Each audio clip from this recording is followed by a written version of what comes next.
یا ایھا المدثر، اے چادر میں، اے کمبل میں لپٹنے والے، قم فانذر، اٹھ کھڑے ہو جائیے اور ڈر سنائیے۔ انذار تمام نبیوں کی دعوت کا مرکزی پوائنٹ ہوتا ہے۔ تبشیر بھی ہے لیکن وہ دوسرے نمبر پہ ہے، اس کے لیے جو دعوت قبول کر لے۔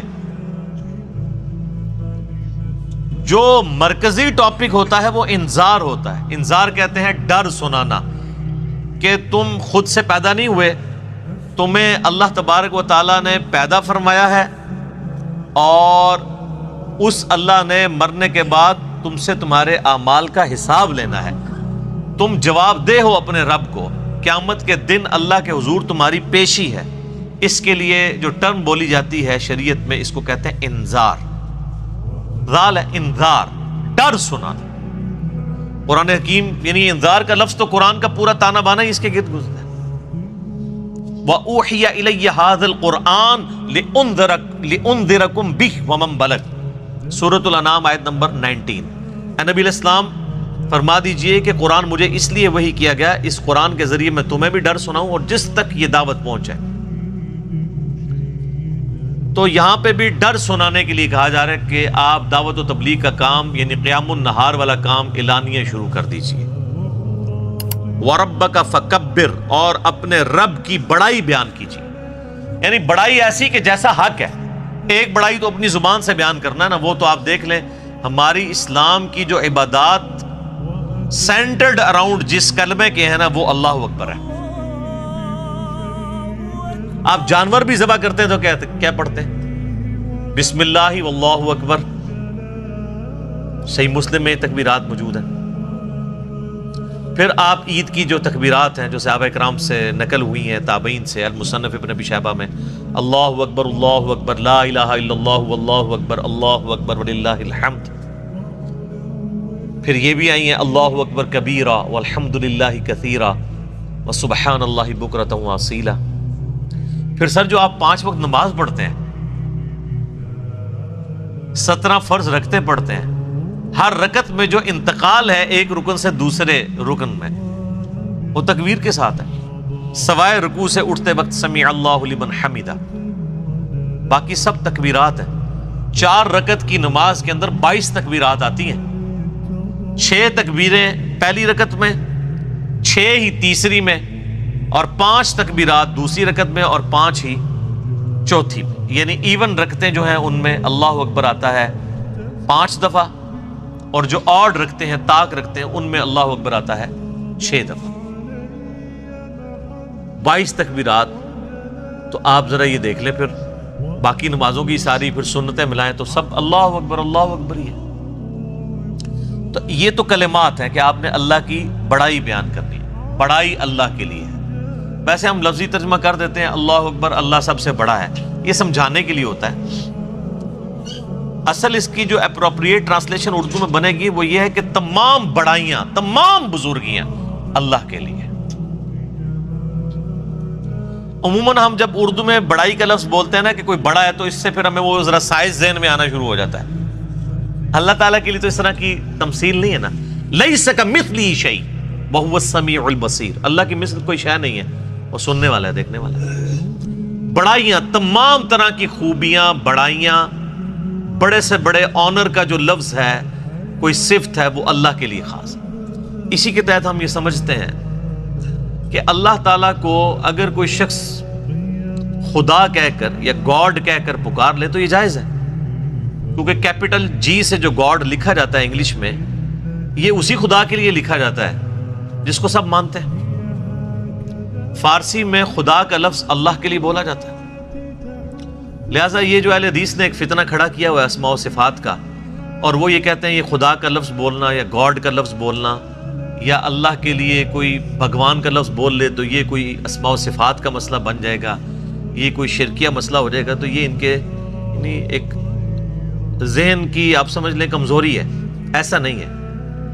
قرآن عربی میں نازل ہوا ہے، قرآن سے پہلے جتنی کتابیں الہامی ہیں وہ تو دوسری زبانوں میں نازل ہوئی ہیں۔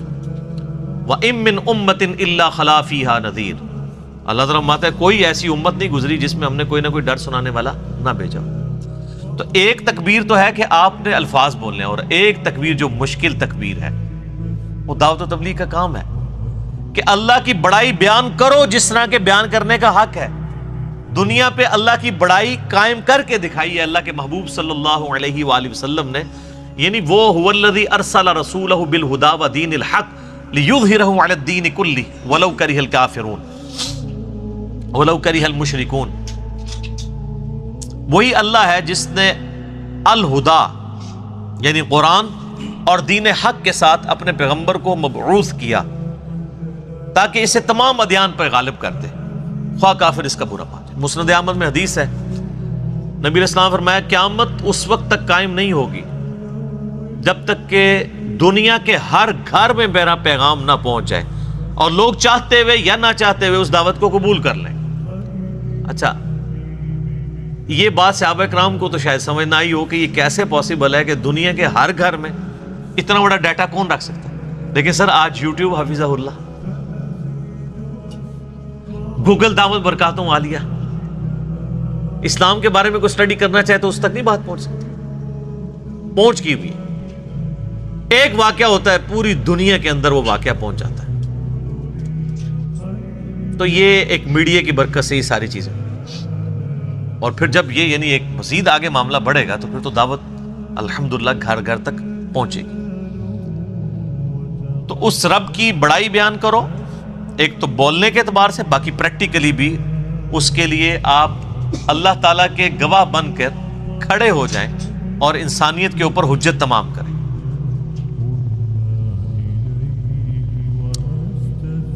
جامعہ ترمذی میں ایک حدیث موجود ہے، دلائل النبوہ امام بیہقی کی کتاب میں موجود ہے صحیح سند کے ساتھ، اور مشکات المصابیح کی 3 جلد کے اندر بھی آپ کو مل جائے گی. سیدنا جابر بن عبداللہ رضی اللہ تعالیٰ عنہ پوچھتے ہیں نبی علیہ السلام سے، اے اللہ کے محبوب صلی اللہ علیہ وآلہ وسلم، آپ پر نبوت کب واجب ہوئی، آپ کب نبی بنائے گئے؟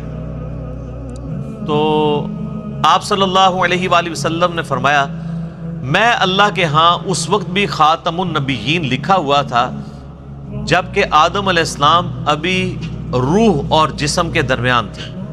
ایک روایت میں آتا ہے کہ آدم علیہ السلام ابھی مٹی اور پانی کے درمیان تھے، میں اللہ کے علم میں اس وقت بھی خاتم النبیین لکھا ہوا تھا. ظاہر ہے اللہ کے ڈیوائن نالج میں تو تھا. میں دعائے ابراہیم ہوں، میں عیسیٰ کی بشارت ہوں، میں اپنی ماں کا وہ خواب ہوں جو انہوں نے پیدائش کے وقت دیکھا جب میری پیدائش ہوئی، کہ ان کے لیے ایک ایسا نور ظاہر ہوا جس سے شام کے محلات بھی روشن ہو گئے ان پر. یعنی نبی علیہ السلام کی پیدائش کے وقت آپ علیہ السلام کی والدہ کو خواب کے ذریعے یہ بشارت دی گئی کہ آپ سے جو بچہ پیدا ہونے والا ہے اس کی حکومت بالآخر رومن امپائر کے اوپر بھی حاوی ہو جائے گی. اور پھر لوگوں نے دیکھا. تو لیکن یہ جو ہم جس نبوت کے یعنی مبعوث ہونے کا ذکر کر رہے ہیں وہ نبی علیہ السلام کی مبارک زندگی کے 40ویں سال کے بعد کا معاملہ ہے. آپ علیہ السلام پیدائشی طور پر پیغمبر تھے لیکن مبعوث نہیں ہوئے تھے. اللہ کی طرف سے آپ کی بعثت نہیں ہوئی تھی. اللہ کی حفاظت میں ضرور تھے، نبی تو اللہ کی حفاظت میں ہوتا ہے، لیکن نبی کو یہ خود نہیں پتا ہوتا کہ میں اللہ کا پیغمبر ہوں جب تک کہ اللہ اسے مبعوث نہ کر دے. سورہ الشورى میں واضح ہے، ما کنت تدری ما الکتاب ولا الایمان. اے نبی، قرآن کے نزول سے پہلے نہ تو آپ کتاب سے واقف تھے اور نہ ایمان کی تفصیلات کو جانتے تھے، بلکہ اللہ نے اس کتاب کو آپ کے لیے ہدایت کا ذریعہ بنایا. وَإِنَّكَ لَتَهْدِي إِلَىٰ صِرَاطٍ مُسْتَقِيمٍ، اور اب آپ بھی لوگوں کو سیدھے راستے کی طرف بلاتے ہیں. حتیٰ کہ صحیح بخاری میں سیدنا ابو بکر الصدیق رضی اللہ تعالیٰ عنہ کا ایک بڑا خطرناک قسم کا خطبہ موجود ہے. خطرناک میں اس لیے کہہ رہا ہوں کہ پاکستان میں 295C لگی ہوئی ہے، ورنہ حضرت ابو بکر میں فٹ کر دیتے جو انہوں نے ڈاکٹرائن بتائی ہوئی ہے. صحیح بخاری میں خطبہ موجود ہے، میرا ایک یوٹیوب پہ کلپ بھی ہے، صحیح اور بخاری اور مسلم سے قرآن کے فضائل پہ 8 احادیث. اس میں نے یہ حدیث بتائی تھی کہ سیدنا ابو بکر جب خلیفہ بنے رضی اللہ تعالیٰ عنہ علیہ السلام، تو انہوں نے جب پہلا خطبہ دیا تو اس میں ان کے الفاظ ہیں کہ اللہ تعالیٰ نے محمد صلی اللہ علیہ وآلہ وسلم کو اس کتاب کے ذریعے ہدایت دی. ذرا الفاظ سننے، محمد کو اللہ نے اس کتاب کے ذریعے ہدایت دی اور اب تم نے یہ کتاب کا پیغام ان کی امت تک آگے پہنچانا ہے۔ شکر ہے ادھر کوئی کھڑا نہیں ہو گیا کہ یار امیر المومنین یہ آپ کیا کہہ رہے ہیں، نبی علیہ السلام پہلے گمراہ تھے؟ نعوذ باللہ، گمراہ نہیں تھے، لیکن آپ کی ہدایت ڈیٹم لیول کی تھی، بنیادی تفصیلات نہیں تھی اس میں۔ قرآن میں وَوَجَدَكَ ضَالًّا فَهَدَىٰ، اے نبی آپ کو ہم نے اپنی محبت میں حق کی تلاش میں خود رفتہ پایا تو منزل مقصود تک پہنچا دی۔ یہ گمراہی والا ترجمہ تو غلط کیا ہے، اس کے اوپر جو بریلوی گرفت کرتے ہیں نا اہل حدیث اور دیوبند کی، وہ ٹھیک کرتے ہیں۔ ضال کا مطلب نبی علیہ السلام کے لیے گمراہی نہیں ہوگا، ضال کا ایک مطلب کسی کی محبت میں ڈوبنا بھی ہوتا ہے، جیسا کہ یوسف علیہ السلام کے بھائیوں نے اپنے والد کے بارے میں کیا کہا تھا، ان ابانا لفی ضلال مبین، ہمارے ابا جان تو اس بیٹے کی محبت میں ڈوب چکے ہیں۔ وہ یہ تو نہیں کہہ رہے تھے ہمارا ابا گمراہ ہو گیا ہے، وہ یہ کہہ رہے تھے کہ یہ اس ایک بیٹے کی محبت میں ڈوبا ہوا ہے، ہمیں بھی ذرا توجہ دے۔ تو یہ وَوَجَدَكَ ضَالًّا فَهَدَىٰ، اس کا ترجمہ جو ہے وہ احمد بریلوی صاحب نے ٹھیک کیا ہے کہ تمہیں اپنی محبت میں خود رفتہ پایا تو منزل مقصود تک پہنچا دیا۔ تو قرآن کے ذریعے اللہ تعالیٰ نے آپ علیہ السلام کی ہدایت کو کامل کیا۔ تو نبی پیدائشی طور پہ نبی ہوتا ہے، لیکن اسے پتہ نہیں ہوتا جب تک مبعوث نہ ہو جائے، ورنہ تو بخاری مسلم میں جو حدیث آتی ہے کہ نبی علیہ السلام کو جب پہلی دفعہ فرشتہ نظر آیا تو آپ کی حالت جو ہوئی ہے، مطلب آپ تو خوش ہو جاتے کہ میں 40 سال سے انتظار کر رہا تھا، شکر ہے تو آ گیا۔ الٹا آپ علیہ السلام پریشان ہو گئے، حتیٰ کہ بخاری مسلم کے الفاظ ہیں سیدہ خدیجہ سلام اللہ علیہا ان کو اپنے کزن ورقہ ابن نوفل کے پاس لے گئی۔ انہوں نے جب نبی علیہ السلام کی کنڈیشن سنی، وہ نابینا ہو چکے تھے، انہوں نے کہا یہ تو وہی لگتی ہے، وہی والی وہی جو موسیٰ علیہ السلام پہ نازل ہوئی تھی۔ تو پھر انہوں نے کہا کہ عنقریب آپ کی قوم آپ کو نکال دے گی یہاں سے۔ ہائے ہائے ہائے ہائے، نبی علیہ السلام نے کہا کہ میری قوم مجھے یہاں سے نکال دے گی، یہ تو مجھ سے بڑی محبت کرتے ہیں۔ انہوں نے کہا کہ یہ دعوت ہی ایسی ہے، آپ سے پہلے جس جس پیغمبر نے اپنی قوم میں یہ دعوت بلند کی ہے نا، اسے اس کی قوم نے نکال ہی دی ہے۔ کاش میں اس وقت تک زندہ رہا تو میں آپ علیہ السلام کی مدد کروں گا، ورنہ وہ پہلے ہی فوت ہو گئے۔ ویسے تو ان کو وہ اسی لیے ان کو ہم صحابی کے طور پہ نہیں گنتے ہیں، کیونکہ نبی علیہ السلام اس وقت تک صرف نبی بن کے مبعوث ہوئے تھے، رسول نہیں بنے تھے۔ اس وقت سورۃ العلق کی آیات نازل ہوئی تھی، رسول تب بنے جب یہ آیات نازل ہوئی ہیں کہ اب آپ کھڑے ہوں اور لوگوں کو دعوت و تبلیغ کا کام کریں۔ پہلے صرف یہ تھا کہ آپ کے اوپر وہ حقیقتیں آشکار ہوئی تھی، اور 40ویں سال یہ معاملات شروع ہو گئے تھے۔ صحیح مسلم میں حدیث ہے کہ نبی علیہ السلام نے فرمایا کہ میں اس پتھر کو بھی پہچانتا ہوں جو بعثت سے پہلے مجھے سلام کیا کرتا تھا۔